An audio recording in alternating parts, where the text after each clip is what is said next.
Bismillahirrahmanirrahim. Assalamualaikum warahmatullahi wabarakatuh. Status harian norma baharu COVID-19. 2 kes dalam kategori 5 iaitu mereka yang memerlukan rawatan di unit rawatan intensif ICU. Kementerian Kesihatan juga memaklumkan 3 kes kini berada dalam kategori 4. Sementara itu, 1,585 kes sembuh dan 1 kes kematian dicatatkan kemarin. Jumlah keseluruhan pemberian 2 dos vaksin COVID-19 bagi kanak-kanak berumur 5 hingga 11 tahun ialah 77.1%. Liputan bagi rakyat dan penduduk negara ini yang mendapatkan 3 dos vaksin adalah 73.7%. Manakala 4.1% bagi 4 dos vaksin. Bagi remaja berumur 12 hingga 17 tahun yang mendapat 3 dos vaksin, 51.2%.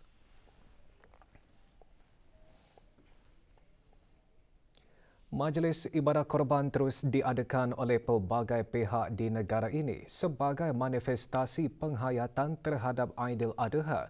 Kemarin, 4 ekor kerbau dikorbankan oleh 4 kumpulan peserta korban anjuran ahli jawatankuasa takmir Masjid Kampung Kilanas.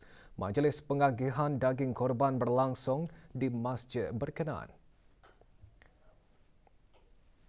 Pengagihannya disempurnakan oleh Yang Berhormat Datuk Seri Paduka Dr. Awang Haji Abdul Manaf bin Haji Matusin, Menteri Sumber-Sumber Utama dan Pelancongan, seramai 27 asnaf fakir miskin yang tinggal di Kampung Kilanas dan berdaftar di bawah Majlis Ugama Islam Brunei MUIB menerima daging-daging korban tersebut. Jawatankuasa Takmir Masjid Pengiran Muda Abdul Matin dan Majlis Perundingan Kampung Melaut juga tidak ketinggalan mengadakan majlis serupa. Penyampaian daging korban kepada peserta korban dan fakir miskin disempurnakan oleh Pengiran Dato' Seri Setia Haji Muhammad Tashim bin Pengiran Haji Hassan, Timbalan Menteri Hal Ehwal Ugama. Juga mengadakan majlis serupa Kampung Sungai Akar yang berlangsung di Masjid Rashidah Sa'datul Bolkiah. Pengagihan daging korban disempurnakan oleh Dato' Seri Setia Awang Haji Ali bin Apong, penaung masjid berkenaan. Tahun ini 6 ekor kerbau dikorbankan. Brunei Gas Carrier Sendirian Berhad BGC dengan kerjasama Majlis Perundingan dan Jawatankuasa Takmir Masjid Kampung Jerudong juga mengadakan majlis pengagihan daging korban. Penyerahannya disempurnakan oleh Kapten Abdul Matin Abdul Rahman Liu, pemangku pengarah urusan BGC, yang dimuliakan Pihin Orang Kaya Pahlawan Major Jeneral Bersara Datuk Paduka Seri Haji Muhammad Jaafar bin Haji Abdul Aziz mewakili Kampung Jerudong. Turut mengadakan majlis ibadah korban dan sambutan Hari Raya Aidiladha ialah Muslimah Masjid Universiti Brunei Darussalam. Daging-daging korban diagihkan kepada ibu-ibu tunggal dan golongan kurang berkemampuan serta anak-anak yatim dari daerah Brunei dan Muara dan daerah Tutong.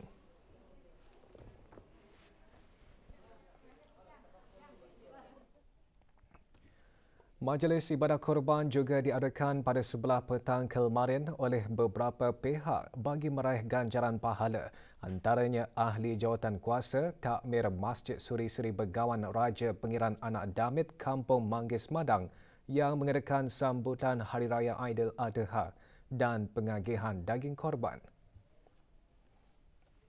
Pengagihan kepada 43 orang asnaf fakir miskin dan anak-anak yatim disempurnakan oleh Yang Dimuliakan Pihin Orang Kaya Seri Kerda Dato' Seri Setia Dr. Haji Awang Abu Bakar bin Haji Apong, penasihat ahli jawatankuasa takmir masjid tersebut.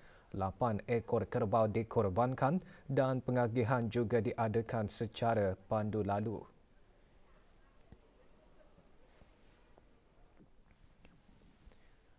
Di daerah Belaid, 20 orang fakir miskin di Kampung Sungai Traban menerima daging korban yang disampaikan oleh Muhammad Yasin bin Ahmad, pemangku pegawai daerah Belaid. Majlis dianjurkan oleh Majlis Perundingan Kampung Sungai Traban. Pusat Dakwah Islamiah sementara itu mengagihkan daging korban dari Persatuan Bulan Sabit Merah kepada 150 asnaf mualaf terpilih. Pengagihan disempurnakan oleh Awang Haji Abdul Rajid bin Haji Muhammad Saleh, Pengarah Pusat Dakwah Islamiah. Di daerah Tutong, ahli jawatankuasa takmir Masjid Kampung Telisai mengagihkan daging-daging korban kepada 36 orang penerima asnaf fakir miskin dari kampung berkenaan.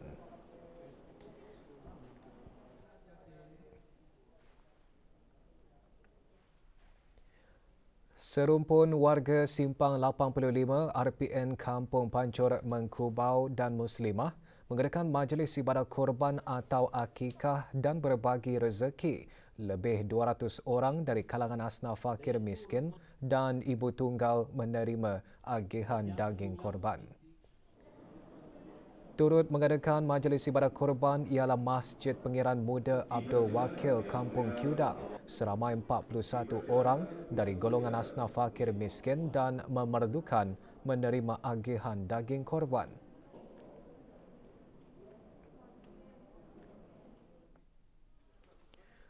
Persekutuan Radio Amatur Negara Brunei Darussalam Bidara pula mengagihkan daging ibadah korban kepada fakir miskin dan anak yatim daripada ahli keluarga Bidara Kampung Lambak A serta Kampung Terunjing Baharu. Dalam pada itu, 50 keluarga asnaf fakir miskin pelajar BIBD Alaf dan 40 keluarga asnaf fakir miskin di bawah Persatuan Bulan Sabit Merah menerima agihan daging korban.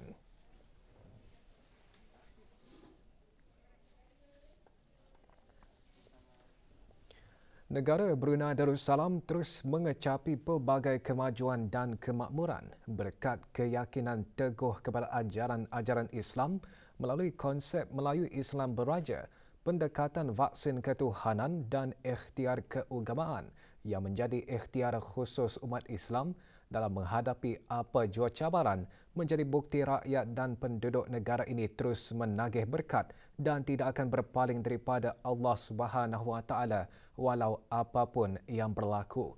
Laporannya bersama Hajah Sahrinah Haji Abdul Ghani. Konsep Melayu Islam Beraja yang diamalkan di negara Brunei Darussalam membolehkan bumi bertuah ini terus menikmati kemajuan, kemakmuran dan kesejahteraan mengikut calak Brunei. Melalui konsep tersebut, ajaran Islam sentiasa diletakkan di hadapan dalam setiap aspek kehidupan rakyat dan penduduk. Brunei adalah satu negara yang menjadi contoh untuk melihat betapa pentingnya Islam itu mengenai dengan solat Jumaat, di mana bermula pada pukul 12 hingga 2 petang semua premises ataupun kedai-kedai ditutup hanya untuk memberi peluang kepada orang-orang Islam untuk menunaikan fardu Jumaat. Usaha menyemarakkan syiar Islam ditanai secara bersepadu oleh semua lapisan masyarakat dengan mengamalkan ajaran dan panduan berlandaskan Islam. Ketani dengan mengajar ilmu agama di masjid-masjid ataupun persendirian-persendirian jabatan-jabatan. Jadi ini salah satu cara Ketani untuk Ketani menyumbang, membantu kerajaan untuk bersama-sama menyebarkan dakwah. Ketika berdepan dengan wabak COVID-19, negara juga tidak berenggang dengan ajaran Islam, iaitu melalui pendekatan vaksin ketuhanan seperti memperbanyakkan bacaan Al-Quran, berdoa dan berzikir selain selawat tafrijiyah senegara.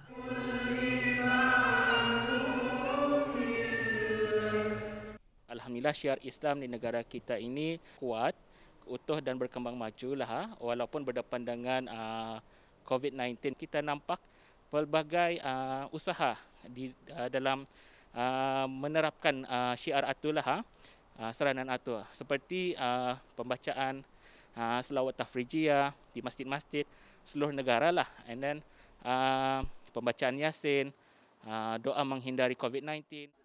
Tabung dana bagi pembinaan masjid yang ditubuhkan beberapa tahun lalu juga sebagai lambang syiar Islam terus subur.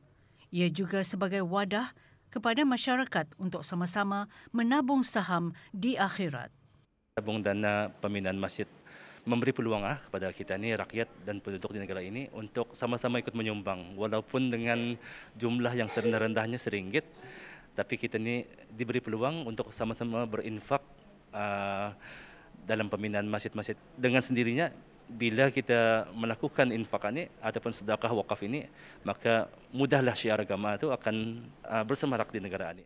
Dengan konsep Melayu Islam Beraja, bumi bertuah ini akan terus membangun dengan pesat dan pada masa yang sama dapat merealisasikan hasrat ke arah negara zikir.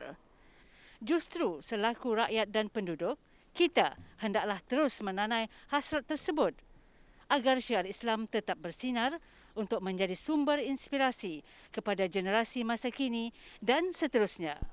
Hajah Sahrina Haji Abdul Ghani melaporkan untuk Berita RTB.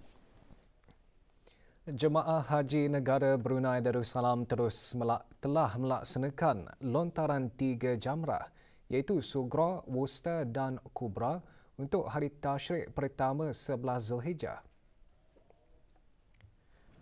Pada sebelah petang, jemaah syarikat Darussalam Holding Sendirian Berhad melaksanakan lontaran 3 jamrah. Jemaah bergerak dari perkhemahan pada pukul 5.30 petang waktu setempat dan dibawa oleh mutawif yang dilantik. Manakala jemaah Street Central Agencies dan Al-Hijrah Travel and Tours Sendirian Berhad bergerak dari perkhemahan pada pukul 9 malam untuk melakukan ibadah tersebut.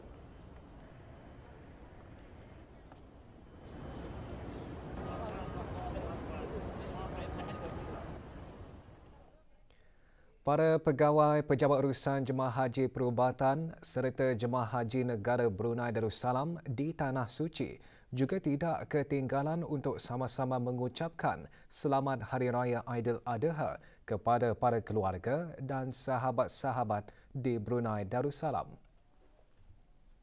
Allahu Akbar, Allahu Akbar, Allahu Akbar. Kami, rombongan perubatan haji bagi tahun 1443 Hijrah, ingin mengucapkan Selamat Hari Raya Aidiladha kepada kaum keluarga, sahabat handai serta kaum muslimin dan muslimat di negara Brunei Darussalam. Maaf zahir dan batin.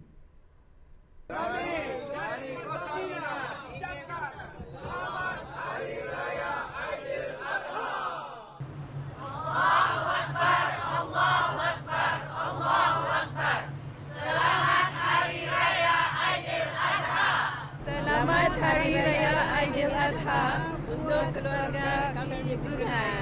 Selamat Raya Aidiladha. Selamat Hari Raya Aidiladha buat keluarga kami di Brunei Darussalam. Selamat Hari Raya Aidiladha buat keluarga kami di Brunei.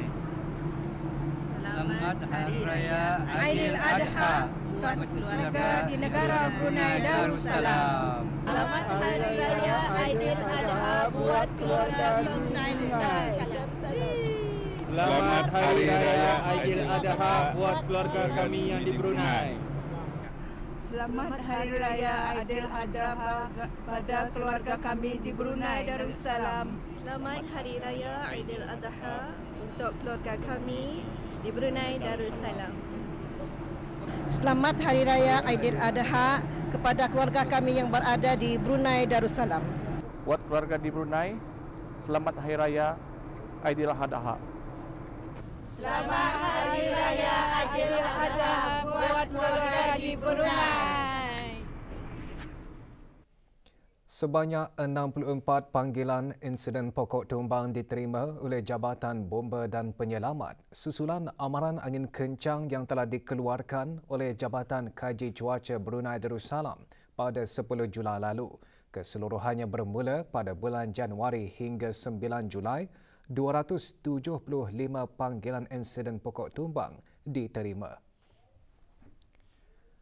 Berdasarkan statistik Jabatan Bomba dan Penyelamat, daerah Brunei dan Muara mencatatkan panggilan tertinggi dengan 187 panggilan diikuti oleh daerah Belait dengan 38 panggilan, daerah Tutong dengan 26 panggilan dan daerah Tempurung mencatatkan 24 panggilan.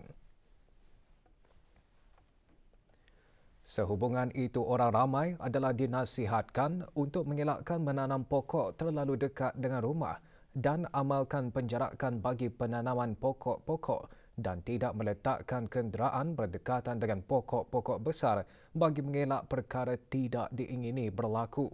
Jika berlaku sebarang insiden kecemasan, hubungi talian kecemasan 995 dan memberikan maklumat yang tepat.